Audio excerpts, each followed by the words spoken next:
507주년입니다. 507년 전에 1517년에 로마 카톨릭 수도사 마르틴 루터가 95개조의 반박문을 이제 비텐베르크 성당에 붙인 그 사건을 기점으로 해서 역사가 이렇게 기록이 되어 있는데, 마르틴 루터 혼자 한 것이 아니라 하나님께서는 많은 사람들을 이렇게 준비시켜 주셨고, 그 선봉에 루터를 하나님께서 사용해 주신 것입니다. 이 종교개혁이 일어났을 때 아주 큰 변화는 이 로마 가톨릭에서 개신교가 분리가 된 겁니다. 우리가 보통 기독교라 그러면은 쉽게 말하면 우리 천주교, 우리 뭐 기독교 그러지만, 기독교라는 거는 다 총칭해서 부릅니다. 그래서 우리 교회는 개신교라고 하는 것이 더 맞다고 볼 수가 있겠습니다. 그뿐만 아니라 세계사에서 그 문화, 뭐 과학, 이 모든 것들에 급변할 수 있는 그 하나님의 은혜를 주신 것이 종교개혁입니다. 그 종교개혁이라는 것은 일종의 부흥과 같습니다. 우리가 교회의 부흥을 위해서 기도하는 것은 1907년에 평양 대부흥에 있었던 것처럼, 부흥이란 것은 교회만 달라지는 것이 아니라 나라가 변혁이 되고 윤리가 바뀌고 영혼들이 집단적으로 주님께 돌아오는, 그리고 그런 하나님의 경제적인 복뿐만 아니라 참 하나님의 은혜가 편만하게 흐르는 것이 부흥이기 때문에 종교개혁 역시 세계사에 길이 남는 그런 하나님의 큰 역사가 되는 것입니다. 종교개혁을 하면은 많은 것들이 있겠지만 5가지 오직이라는 게 있어요. 오직 5가지. 오직이라는 것이 5가지가 있는데 꼭 여러분 기억하시면 좋겠습니다. 오직 성경만이 우리의 삶의 신앙의 기초가 되고, 오직 예수 그리스도만이 유일한 구원자가 되고, 오직 믿음으로 우리는 구원을 받고, 오직 하나님의 은혜로 모든 것이 이루어지고, 오직 하나님의 영광을 위해서 모든 것이 일어날 줄로 믿습니다. 5가지 오직이에요. 오늘 제가 여러분과 함께 살펴볼 요시야 왕의 이 이야기는 이런 종교개혁의 중요한 가치들이 너무 잘 녹아져 있는 귀한 사건이라고 볼 수가 있습니다. 구약의 유다라는 나라에 이제 많은 왕들이 있는데 대부분이 다 악한 왕들이죠. 그러나 다윗처럼 아주 훌륭한 왕들이 등장하는데, 오늘 요시야라는 한 왕이 나옵니다.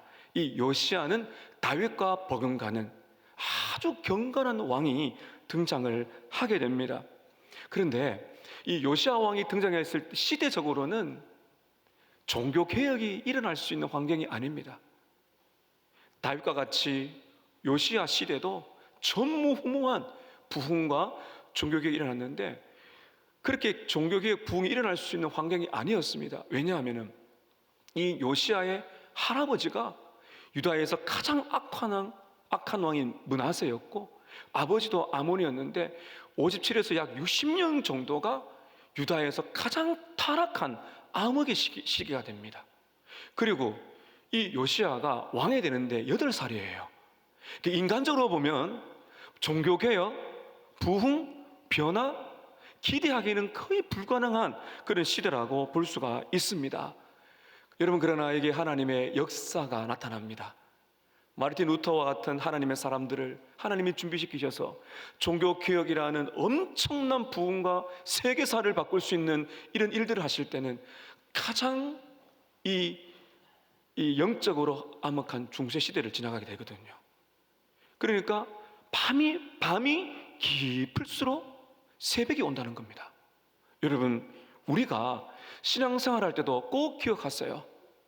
나 요즘에 너무 마음이 힘들고 예배도 잘 안 가고 싶고 은혜도 안 되고, 목사님 어제 제 영혼이 암흑개와 같아요. 이런 분이 계실 줄 몰라요. 그럴 때가 있습니다. 신앙의 굴곡을 타거든요. 침체가 쫙 될 때는 은혜가 안 돼요, 마음이. 여러분, 우리가 한국교회를 바라보면서 많은 사람들이 한국교회가 죽었다고 말합니다. 병들어갔다고 말합니다. 소망이 없다고 말합니다. 그러나 엄밀히 따져서 한국교회는 많이 부패했습니다.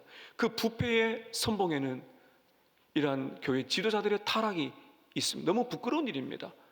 그 세상 사람들이 교회에 대해서 많은 이야기를 합니다. 그러나 우리는 말을 조심해야 돼요. 참 부족하고 약하고 부패했을지라도 교회는 그리스도의 피로 값주고 사신 그리스도의 몸이기 때문에 하나님은 절대로 교회를 사라지지 않게 하십니다. 교회를 통해서 역사하시는 줄로 믿습니다. 그렇기 때문에 우리가 참 요즘에 교회는 소망이 없고 교회는 문제가 많고 손가락 그치를 받는다 할지라도 우리 성도들의 마음속에는 하나님이 역사하시면은 이 암흑기, 이 어두운 시대에 교회의 부패를 뛰어넘을 수 있는 하나님의 은혜는 얼마든지 하나님이 원하시면은 올 수가 있는 줄로 믿습니다. 이게 우리가 믿는 겁니다. 개혁이란 거는요, 내가 결심을 내서 잘 살아봅시다, 새마을 운동하듯이 잘 살아보세요, 그렇게 되는 것이 아니에요. 영적인 일은 성경을 기반으로 해서 하나님의 말씀대로 개혁이 일어나야 되는 것입니다. 개인도 마찬가지고 교회도 마찬가지고, 교회를 통해서 나라가 바뀔 때도 하나님이 원하시는 것은 성경대로, 말씀대로 개혁이 되는 것입니다. 오늘 하나님께서는 요시야라는 왕을 통해서 종교개혁을 이끌어 가십니다. 그 방법을 보려고 합니다. 오늘 요시야를 통해 종교개혁을 일으키시는 이 방법을 통해서 오늘 저와 여러분의 삶이 개혁되는, 부흥되는 역사가 일어나기를 축복합니다. 세 가지인데, 첫 번째는 따라 하실까요? 말씀을 발견하다. 말씀을 발견하는 사건이 일어납니다. 가장 타락한 시대에, 전혀 소망이 없는 때에 8살의 어린 나이로 요시야가 왕이 됩니다. 그런데 같은 사건을 다루고 있는 역대하 34장에 보면 이 요시야의 영적인 변화가 간략하게 나오고 있는데요, 요시야가 16세 때 그의 조상 다윗의 하나님을 비로소 찾았다. 굉장히 하나님을 찾는 변화를 경험했고, 그리고 20세 때 이 유다 안에 있는 우상들을 깨뜨리는 엄청난 일을 이 젊은 왕이 해냅니다. 그리고 마침내 26세가 되었을 때 영적인 각성을 경험하면서 자신과 교회, 이 민족의 엄청난 전무후무한 그런 부흥을, 종교개혁을 경험하게 되는 것입니다. 요시야가 26세 때 도대체 무슨 일이 일어나서 이런 놀라운 종교개혁을 일으킬 수 있었던가? 그것은 딱 하나입니다. 하나님의 말씀을 발견한 것입니다. 오늘 읽은 이 말씀, 제가 앞쪽에는 읽진 않았지만 조금 요약을 해드리면 이렇습니다. 이 요시야가 26세가 되었을 때 성전 보수 공사를 합니다. 이 성전이 낡아서 예배를 사모했던 것 같아요. 많이 요시야가 이 성전을 이제 보수하려니까 이 헌금이 있지 않았습니까? 그래서 서기관 사반을 통해 대제사장 hil기야에게 명령을 내립니다. 성전에 들어가서 성도들이 헌금한 그 헌금을 계수해라. 그러니까 이 대제사장 hil기야가 백성들이 낸 이 헌금을 계수합니다. 계수를 하면서 이 헌금도 계수할 뿐만 아니라 거기서 엄청난 충격적인 일이 일어납니다. 거기에서 하나님의 율법책을 발견합니다. 자, 여러분 이 말씀 한번 보실까요? 8절 한번 보십시오. 8절에 이렇게 나와 있는데요, 같이 한번 읽겠습니다. 시작. 대제사장 hil기야가 서기관 사반에게 이르되 내가 여호와의 성전에서 율법책을 발견하였노라 하고 hil기야가 그 책을 사반에게 주니 사반이 읽으니라.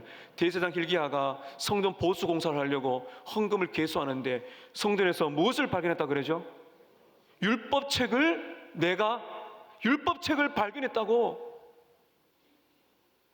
그러면서 이제 왕이 보낸 서기관 사반에게 이 말씀을 이제 주면서 읽습니다. 놀라운 일이죠. 서기관 사반이 그 율법책을 읽다가, 이게 학자들은 신명기라고 봅니다. 율법책을 읽다가 막 떨리는 마음으로 이 율법책을 가지고 왕에게 가요. 그 왕에게 율법책을 읽어줍니다. 어떤 내용인지는 나중에 볼 거예요. 이것이 여러분 하나님의 놀라운 섭리가 일어나고 있는 것입니다. 율법책을 발견하고 그 율법책을 가져와서 서기관 사반이 왕 앞에서 율법책을 읽었는데 놀라운 변화가 이제 막 일어납니다. 여러분 10절 보십시오.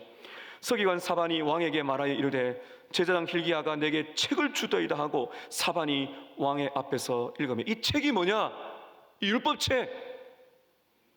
11절 보십시오. 왕이 율법책의 말을 듣자 어떻게 했다 그러죠? 그의 옷을 찢으니라. 옷을 찢었다는 것은 그 당시에 충격과 슬픔, 회개, 엄청난 충격을 받은 겁니다. 그리고 13절에 이렇게 명령을 합니다. 13절에 너희는 가서 나와 백성과 온 유다를 위하여 이 어떤 책이에요? 발견한 책의 말씀에 대하여 여호와께 물어봐라. 도대체 이게 어떤 의미인지를 좀 더 알고 싶다는 것입니다. 이 율법책 발견이 얼마나 중요한지 모릅니다. 신명기에 보면 하나님께서 이스라엘 유다 왕에게 여호와의 율법책, 신명기라 보거든요. 율법책을 항상 곁에 두고 그 말씀을 읽으면서 나라를 다스리라고 하셨어요. 근데 지금 율법책이 지금 어디에 있는 거죠? 성전에 있는 겁니다. 거의 60년 가까이 요시야 왕의 할아버지, 아버지가 통치한 게 60년 가까이인데, 여러분 보세요. 유다 민족이 가장 타락한 흑암의 시대는 무엇을 잃어버린 시대와 같아요? 하나님의 말씀을 잃어버린 세대와 같아요. 그런데 하나님의 은혜로 아마 제가 볼 때는 할아버지, 아버지가 이 율법책을 집어 던진 거죠. 무시했을 수가 있습니다. 숨겨두었든지 버려두었든지. 근데 하나님의 섭리로 말미암아서 그 헌금통을 개수하다가 거기서 율법책을 발견한 것입니다. 여러분, 이게 영적인 유레카. 옛날에 그리스학자가 찾았다, 유레카. 여러분 다시 한번 8절 한번 보십시오. 여러분 저를 한번 따라 하시면 감사하겠습니다. 내가 여호와의 성전에서 율법책을 발견하였노라. 여러분 이 변화 보세요. 율법책을 내가 발견했습니다. 이게 여러분 잃어버린 성경책을 찾는 그 수준이 아니고요, 이게 하나님의 말씀에 변화가 일어나기 시작합니다. 제가 서두에 루터 이야기를 했습니다. 종교개혁의 선봉에 세우셔서 하나님께서 세계사를 바뀌고 이 개신교를 낳게 하는 신앙의 회복, 부흥을 주신 그 인물인 루터 이야기를 하나 더 하겠습니다. 루터가 친구와 함께 길을 걷고 있다가 벼락이 떨어져서 친구가 죽어버려요. 이 루터가 충격을 받습니다. 그리고는 이제 수도사가 됩니다. 근데 아직까지 회심, 예수를 믿는, 구원을 받은 상태는 아니라고 봅니다. 수도사가 되고 로마 카톨릭의 수도사가 되고 신부가 됩니다. 근데 이 루터는요, 이 탱커와 같아요. 막 얼마나 열정적인지 금욕주의, 금식도 하고 말씀도 시간에 얼마나 읽고 기도하는, 이게 율법주의죠. 행위 구원. 그리고 덕행을 쌓고 회개하고 하나님 앞에 자기가 구원받기 위해서 그렇게 고행을 합니다. 그러는 순간에 이 로마 카톨릭의 이 사제들의 성적인 타락과 종교 타락을 눈으로 보면서 이 루터의 마음에 큰 실망을 갖게 됩니다. 그리고는 이 루터가 참 하나님의 은혜죠. 이 시편, 갈라디아서, 로마서와 같은 성경을 읽기 시작해요. 성경을 막 읽다가 로마서 1장 17절 유레카 말씀을 발견합니다. 따라 하실까요? 의인은 믿음으로 말미암아 살리라. 고행을 하고 선을 행해서 구원을 받는 것이 아니라 오직 의인은 믿음으로 말미암아 살리라. 제가 지난주 여러분 말씀드렸듯이 구원은 선하게 살기 때문에 구원받는 게 아닙니다.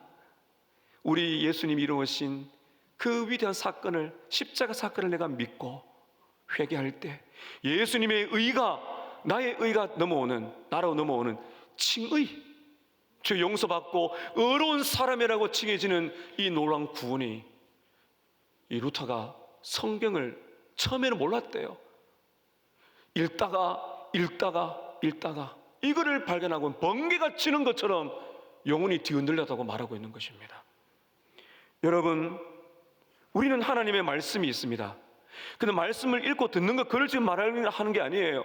내가 여호와의 성전에서 율법책을 발견했다는 건요, 그 하나님의 말씀이 내 영혼에 부딪히는 거예요. 내 삶에 격변이 일어나게 되는 것입니다. 여러분, 하나님 말씀이 갈망이 되십니까?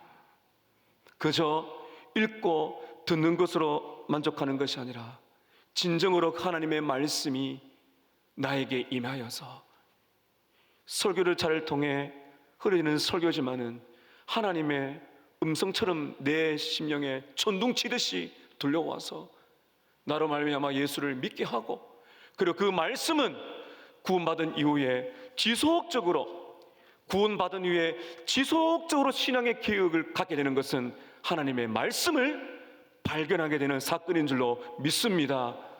유레카가 돼야 돼요. 유레카. 이런 고백이 나와야 됩니다. 유레카, 마침내 나는 하나님의 말씀을 발견했습니다. 나는 오늘 말씀을 듣다가 하나님을 만났습니다. 나는 오늘 말씀을 듣다가 내가 누구인 줄 알았습니다. 나는 오늘 말씀을 듣다가 내 생애가 변화되었습니다. 말씀을 발견하였나이다. 이게 여러분, 우리의 구원이 되고 구원받은 모든 성도님들을 들으십시오. 영혼의 신앙의 개혁은 말씀을 발견하는 것이니, 하나님의 말씀이 항상 여러분 속에 깨달아지고 은혜가 되기를 축복합니다. 이 놀란 일들이 있게 되는 것이죠. 여러분, 제가 좀 전에 한번 이렇게 말씀을 또 드렸습니다. 이 요시야가 여러 번의 단계를 거쳤어요. 8세 때 왕이 되고, 그리고 16세가 되었을 때 비로소 다윗 하나님을 찾고, 20세가 되었을 때 우상을 깨뜨리고, 26세가 되었을 때 하나님의 말씀을 발견했을 때 위대한 종교개혁을 일으킬 수 있는 하나님의 사람의 영적인 분량이 자라나는 것입니다. 사랑하는 성도 여러분, 작은 은혜를 무시하지 마세요. 하나님의 말씀이 내 마음에 들려올 때 마음이 따뜻해지십니까? 지진입니다. 약한 지진이. 다음 주에, 아니면 얼마 후에 어느 순간에 말씀이 내 마음에 탁 두드립니다.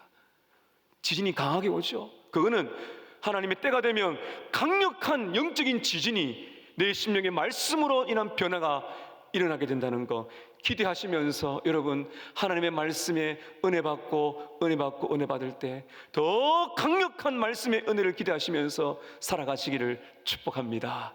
오늘 첫 번째는 말씀을 발견하다고, 두 번째는 말씀으로 마음이 변화되는 것입니다. 요시야는 어떤 말씀을 들었을까요? 이게 중요하죠. 요시야는 도대체 율법책에서 어떤 말씀을 들었길래 전무후무한 종교개혁을 일으켰을까? 자, 여러분 13절 보시기 바랍니다. 13절에 보면 이런 말씀이 나옵니다. 너희는 가서 나와 백성과 온 유다를 위하여 이 발견한 책의 말씀에 대하여 여호와께 물으라. 그 다음에 요시야가 이렇게 말합니다. 우리 조상들이 이 책의 말씀을 듣지 아니하고 이 책에 우리를 위해 기록된 모든 것을 행하지 아니하였으므로. 무슨 말인가요? 말씀을 안 들었다는 겁니다. 하나님의 말씀에 불순종했다는 거죠. 그렇기 때문에 여호와께서 우리에게 내리신 진노가 크다. 하나님 백성들에게는 하나님의 사랑의 채찍을 드는 겁니다. 잘못된 길로 가고 있을 때 하나님의 진노, 하나님의 사랑의 채찍이 아주 강하게 왔고 올 것이라고 이렇게 알고 있는 것이죠. 그리고는 이 요시야가 하나님 말씀을 더 알고 싶어서 하나님의 사람들에게 물어보라고 할 때 여선이자 훌다라는 여인이 등장해서 하나님의 말씀을 요시야에게 전해주게 됩니다. 조금 길긴 하지만 16절부터 19절 중반까지 제가 읽으면서 여러분께 설명을 드리겠습니다. 요시야가 들었던 말씀 잘 보세요. 16절에 여호와의 말씀이 내가 이곳과 그 주민에게 재앙을 내리되 곧 유다 왕이 읽은 책의 모든 말대로 하리라. 17절입니다.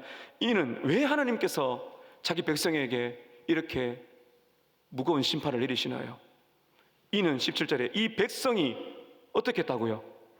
하나님을 버리고 그 다음에 다른 신에게 분양하고 우상 숭배가 나라를 뒤덮였다는 것입니다. 그들의 손의 모든 행위로 나를 경노하게 하였습니다. 하나님을 마음을 아프게 하고 하나님이 분노하게 되었다는 것이죠. 그러므로 내가 이곳을 향하여 내린 진노가 꺼지지 아니하리라 하라 하셨느니라. 18절입니다. 너희를 보내 여호와께 묻게 한 유다 왕에게는 너희가 이렇게 말하라. 이스라엘의 하나님 여호와가 이같이 말씀하셨느니라. 네가 들은 말들에 대하여는 내가 이곳과 그 주민에게 대하여 빈터가 되고 저주가 되리라 한 말을 네가 들었도다. 요약이 되면 어떻습니까? 하나님을 믿는다는 유다 민족이 하나님을 등지고 세상으로 갔다는 거예요. 쉽게 말하면 세상에 좋은 것도 붙들면서 그 우상들을 섬기기 시작하면서 하나님의 말씀은 멀어지고 듣지 않고 순종하지도 않고 자기 마음대로 우상 숭배만 살아갔다는 것입니다. 하나님은 자기 백성을 그렇게 두지 않으시죠. 사랑의 채찍을 강하게 드시는 겁니다. 하나님의 진노와 사랑의 채찍인 심판이 임한다. 여러분, 요시야가 충격을 받습니다. 그리고 이 말씀을 들었을 때 요시야가 어떻게 반응했을까요? 여러분, 하나님께서 우리들에게 우리의 죄를 지적하시고 우리의 잘못된 것을 말씀하시면서 너 그렇게 살면 큰일 난다고 말씀하실 때 우리 인간의 본성은 어떻습니까? 여러분, 누가 우리의 죄를 딱 지적하면 인간의 본성은 어때요? 이게 부딪히잖아요. 다 튕겨나갑니다. 그런데 여기에서 하나님의 은혜가 요시야를 변화시킵니다. 이게 오늘 우리에게 굉장히 중요한 것입니다. 자, 여러분 19절 다시 한번 보십시오. 내가 이곳과 그 주민에게 대하여 빈터가 되고 저주가 되리라 한 말을 네가 듣고 마음이 어떻다고요? 마음이 부드러워졌대요. 마음이 부드러워졌다는 것은요, 하나님의 말씀을 받았다는 겁니다. 돌같이 단단한 마음을 가지고 있으면 하나님의 말씀을 들으면 다 튕겨나갑니다. 안 듣습니다. 그런데 요시야는 하나님의 무서운 진노의 말씀을 듣는데 마음이 부드러워집니다. 마음이 이렇게 부드러워졌다는 것은요, 하나님의 은혜로 지금 마음이 이렇게 변화가 되고 있다는 것이에요. 여러분 19절 말에 뭐라 말합니까? 마음이 부드러워져서 하나님 앞에서 겸손하게 엎드리고 회개했다고 말하고 있습니다. 여러분, 저는 여기서 많은 질문을 던지고 묵상해 봤습니다. 유다 민족이 하나님의 민족의 죄 때문에 하나님이 심판하신다는 말씀 들었을 때 어떻게 요시야의 마음이 부드러워질 수 있어요? 심판한다는데요? 어떻게 마음이 부드러워질 수 있나요? 여기서 비밀이 있는 겁니다. 요시야는 하나님의 그 말씀 이면에 있는 은혜를 발견한 것입니다. 그게 무엇입니까? 하나님이 내 백성들에게 내가 저주가 되고 나중에 보면 이 말씀을 위하면 바벨론에게 멸망당하거든요. 근데 요시야는 이 말씀 들었을 때 어떤 걸 본 겁니까? 이겁니다. 하나님, 우리 하나님의 은혜와 사랑이 있습니다. 다시 말하면 무서운 죄와 심판에 가는 메시지 속에서 요시야는 감사하게도 하나님의 사랑과 은혜라는 그 빗줄기를 잡은 거예요. 하나님, 우리가 이렇게 죄를 많이 지었는데 아직도 기다려주셔서 감사합니다. 완전하게 버리지 아니하시고 지금도 회개하고 돌아오기를 원하시는 하나님의 그 마음을 본 것이죠. 여러분, 돌같이 굳은 마음 속에는요, 깨뜨릴 수 있는 것이 없습니다.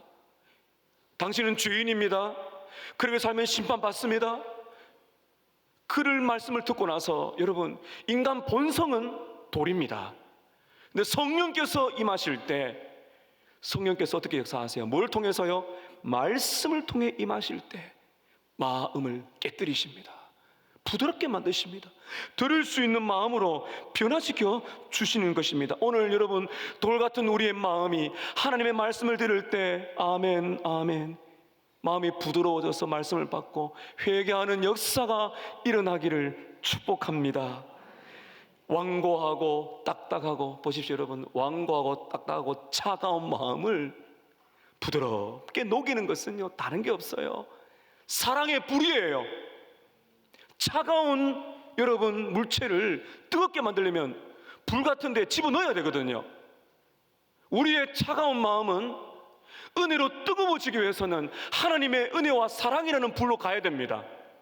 거기 속에서 내가 지금까지 얼마나 죄를 많이 짓고 왔는지 그대로 살아가면 심판이지만은 그 속에서 돌아오라, 회개하라는 하나님의 사랑을 느낄 때 여러분, 딱딱하고 차가운 우리의 마음을 녹이는 것은 심판 중에서라도 긍휼을 베푸시는 예수 그리스도의 사랑인 줄로 믿습니다. 예수님의 그 피, 뜨거운 사랑이야말로 차가운 우리의 마음을 녹이는 유일한 처방책인 것입니다. 부드러워집니다. 저는 이거 정말 은혜라고 생각합니다. 여러분, 그래서 우리가 이렇게 말씀을 드릴 때 기도할 필요가 있습니다. 주님, 성령께서 오늘 말씀을 내가 들을 때 마음을 부드럽게 만들어 주십시오. 그래서 그 마음을, 그 말씀을 먹고 마시면서 은혜를 받아야 되지 않겠습니까? 요시아의 마음이 부드러워졌어요. 그 다음에 도미노처럼 막 이제 거룩한 붕괴, 은혜 앞에 막 무너집니다. 자, 여러분 한번 보십시오. 19절 끝에 보시면, 저주가 되리라 한 말을 내가 듣고 마음이 부드러워져서, 그 다음에 잘 보십시오. 여호와 앞 곧 내 앞에서 겸비했더라. 여러분, 겸비했다는 건요, 자기를 낮추었다는 겁니다. 누구 앞에서요? 하나님 앞에서 자기가 완전히 무너진 거죠. 이 어떤 의미입니까, 여러분? 내가 지금까지 교만하게 살아왔다는 걸 요시아가 깨달은 겁니다. 말씀을 붙들지 않고 내가 내 인생의 주인이 되어서 그렇게 살아온 교만을 깨닫게 된 겁니다. 여러분, 하나님의 은혜가 임하면요, 내 교만을 깨닫게 되는 겁니다. 내가 교만했구나. 내가 말씀대로 산다고 했지만 나 엉망이었구나. 속을 들여다보니까 다 내가 주인이었구나. 여러분, 그리고 하나님 앞에서 겸비했다. 하나님 앞에서 겸비했다는 건요, 또 이런 의미가 있습니다. 교만을 발견한 것뿐만 아니라 어떤 것이 있는가 하면, 나는 이제는 하나님 은혜 외에는 살 수가 없구나. 하나님의 은혜 외에는 내가 살 수가 없다는 것을 깨닫는 것, 그때 하나님 앞에서 겸비해지는 겁니다. 내 자식도 내 앞길도 어느 것 하나 내 힘으로 할 수 있는 것이 없구나. 나는 죄악 덩어리구나. 하나님 앞에서 내가 완전하게 거룩하게 붕괴 무너지게 되는 것입니다. 그리고는 여러분, 19절 거를 다시 보십시오. 옷을 찢었습니다. 이 충격입니다. 왕이 옷을 찢습니다. 지금 하나님 앞에서 결단하는 겁니다. 회개하는 겁니다. 슬퍼한다는 겁니다. 내가 이렇게 살면 안 된다고 말이죠. 그리고 나서 어떻게 합니까? 통곡합니다. 26의 청년이, 왕이, 체면이 중요한 게 아니에요. 엉엉 울면서 하나님 앞에 통곡합니다. 왕이 통곡하니까 나라가 이제 바뀌기 시작하는 겁니다. 여러분, 눈물은 내가 자아낼 수 있는 것이 아닙니다.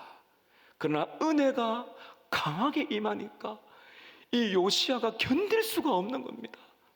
회개의 눈물, 슬픔의 눈물, 그러나 하나님의 그 사랑의 희망을 붙드는 간절한 믿음의 눈물이 섞여 나오는 거죠. 신약 성경에 보면 오순절 역사가 일어날 때 놀라운 흡사한 일이 일어납니다.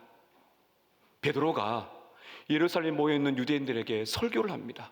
그 수천 명이 돌아오는 부흥회 때 사도행전 2장 36절에 보면 베드로가 이렇게 설교합니다.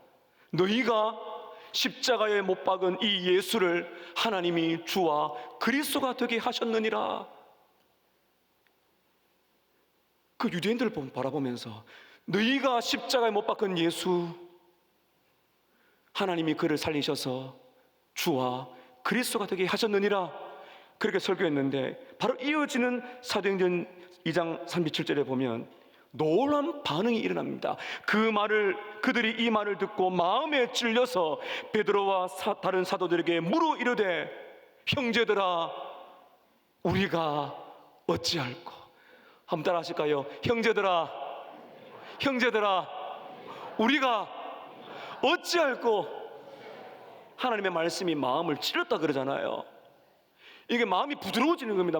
하나님의 말씀이 좌우의 날선 검처럼 내 영혼을 찌르고, 내는 속살, 죄를 드러내고 아무것도 할 수 없는 죄인인 것을 붙들어매고, 그 하나님의 말씀이 내 존재 자체를 깨뜨릴 때, 말씀이 나를 격변시킬 때, 형제들아 우리가 어찌할꼬.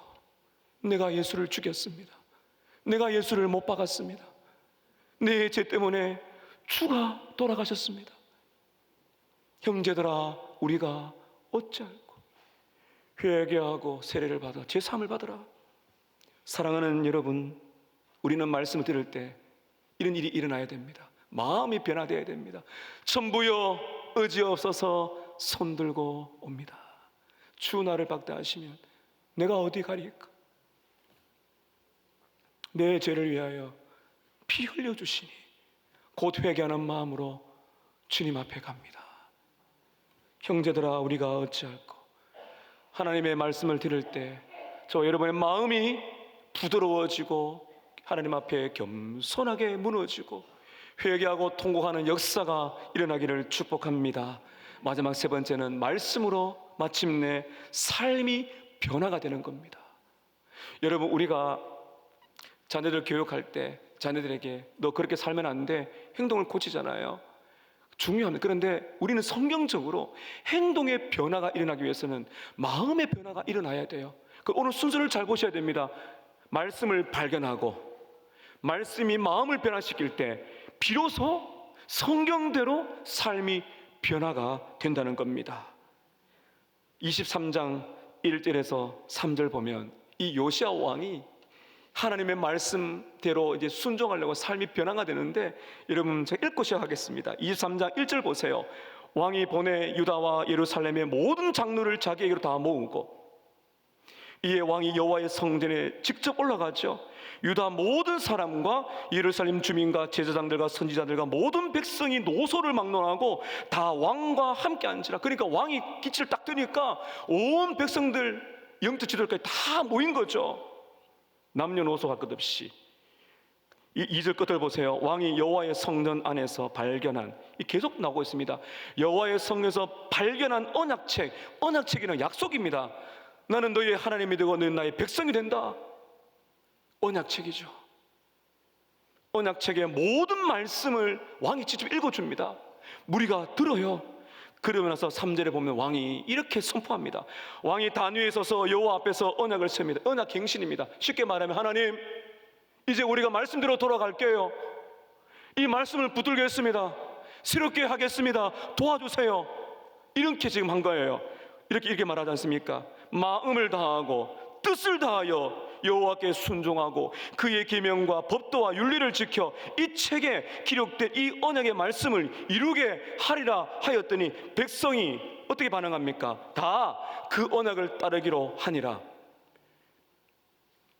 간단하게 말하면 왕이 마음과 뜻과 정성을 다해서 이제 말씀에 돌아가자, 말씀으로 돌아가자, 언약 갱신을 하자, 이 언약 말씀대로 살아가려고 다시 한번 은혜 가운데 우리가 결단하자 했을 때 모든 백성이 뭐 했다는 거죠? 아멘, 아멘, 아멘. 백성들 안에서 여러분 놀라운 일이 일어난 겁니다.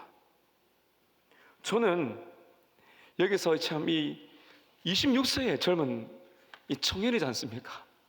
하나님이 왕으로 세우셨으니 그 왕권을 가지고 다 모아버리잖아요. 부흥의 역사를 보게 되면 마찬가지고 종교개혁도 마찬가지입니다. 하나님은 소수의 사람을 먼저 변화시키세요. 캄캄한 밤에 별이 반짝반짝 비칩니다. 그럼 이제 새벽이 이제 밝아옵니다. 부흥의 역사를 보면, 종교개혁을 보면 하나님의 소수의 사람들을 일으키세요. 그리고는 들불처럼 가정과 교회와 다른 교회로 지역적으로 하나님께서 불길을 확산시켜 주는 겁니다. 이게 종교개혁의 부흥의 역사입니다. 종교개혁 시대에 이런 구호를 했답니다. 우리 종교개혁 시대는 아니지만 우리 종교개혁 후예로서 우리 선배들이 했던 구호를 한번 따라 하실까요? 저는 한번 따라 하십시다. 근원으로 돌아갑시다. 다시 한번 근원으로, 근본으로 돌아갑시다. 이게 이제 아드 폰테스라는 건데요. 이게 뭐 근원으로 돌아가자는 아드 폰테스. 이게 뭡니까? 근원이 뭐죠? 성경으로 돌아가자는 거거든요. 말씀으로 돌아가자. 마르틴 루터는 성도들이 말씀을 몰라서 우매합니다. 가톨릭 사제들도 라틴어를 잘 몰라요. 다 엉터리였어요. 이 루터가 라틴어 성경을 독일어로 번역해서 일반 백성들이 성경을 읽도록 만들어줬어요. 여기에 은혜를 받은 영국의 틴데일, 아마 여러분 틴데일 성경 번역 많이 들어보셨을 겁니다. 이 틴데일이 신구약 성경을 최초로 영어로 번역합니다. 근데 값비싼 대가를 치르었습니다. 신구약 성경을 영어로 번역하고 나서는 화형을 당해 죽었습니다. 지금 우리에게 내려오고 있는 이 성경책, 우리 신앙의 종교개혁자들이 화형을 당하면서 순교하면서 물려진 하나님의 말씀입니다. 존 칼빈은 스위스 제네바에서 아카데미를 만들어서 일꾼들을 키웠어요. 역사에 하면 그 스위스 제네바는 종교개혁의 도시, 한 도시가 부흥을 경험하는 놀라운 일들이 일어난 것입니다. 종교개혁 중심에는, 기독교 부흥의 중심에는 항상 말씀으로 돌아가는 말씀의 시대입니다. 여러분, 우리의 시대가 말씀의 시대가 되시기를 축복합니다. 이렇듯 요시야는 하나님의 말씀을 발견하고 하나님의 말씀으로 마음이 변화되고 그 하나님의 말씀을 통해 삶이 이제 변화가 되고 그 다음에 읽어보면요, 전무후무한 다윗의 버금가는 정말 위대한 부흥이 계획이 일어나게 됩니다. 그런데 여기서 중요한 것이 있습니다. 그런데 좀 전에 말씀 읽었지만은 하나님이 유다 민족을 바벨론에 심판한다는 것은 안 변합니다. 확정적이에요. 요시야가 이걸 알았어요. 유다 민족이 불순종해서 바벨론에 심판한다는 건 확정적이었어요. 하나님 그렇게 하신다고 했었어요. 요시야가 알았어요. 여러분, 그럴 때 요시야가 어떻게 종교개혁을 일으킬까요? 여기야 희망이 있습니다. 이게 놀라운 비밀이 있습니다. 자, 여러분 19절 보시게 되면 요시야가 빛과 희망을 발견합니다. 19절, 자 여러분 다시 한번 읽겠습니다. 시작. 내가 이곳과 그 주민에게 대하여 빈터가 되고 저주가 되리라 한 말을 내가 듣고 마음이 부드러워져서 여호와 앞 곧 내 앞에서 겸비하여 옷을 찢고 통곡하였으므로 나도 내 말을 들었노라. 여호와가 말하느라. 19절 PPT 좀 띄워주시면 감사하겠습니다. 자, 여러분 말씀 끝을 잘 보세요. 하나님이 한 말을 네가 이제 요시야가 듣고 마음이 부드러워져서 여호와 앞 곧 하나님 앞에서 겸비하여 옷을 찢고 통곡하였으므로, 그 하나님 뭐라 그러세요? 나도 너의 말을 어떻게 했다고요? 들었노라. 요시야는요 기도했습니다. 주님, 우리가 죄를 지었습니다. 우리 조상들이 죄를 지었습니다. 용서해 주십시오. 불쌍히 여겨 주십시오. 우리의 은혜를 주십시오. 저는 기도했을 거라 생각합니다. 하나님께서 요시야의 눈물의 기도, 회개를 보시고는 뭐라 말씀하십니까? 네가 그렇게 기도했는데 나도 너의 말을 들었노라. 사랑하는 여러분, 나와 가정과 교회와 나라를 살려달라는 우리의 기도를 하나님이 지금도 듣고 계신 줄로 믿습니다. 하나님이 요시야의 눈물의 기도를 들으셨어요. 그리고 마지막 20절에 하나님이 놀라운 은혜의 복을 약속하십니다. 자, 여러분 20절 보십시오. 그러므로 보라, 내가 너로 너희의 조상들에게 돌아가서 평안히 묘실로 들어가게 하리니 내가 이곳에 내리는 모든 재앙을 어떻게 하겠다고요? 너희의 눈이 보지 못하리라 하셨느니라 하니 사자들이 왕에게 보고하니라. 여러분 무슨 말입니까? 요시야가 살아있을 동안에는 심판은 없다는 겁니다.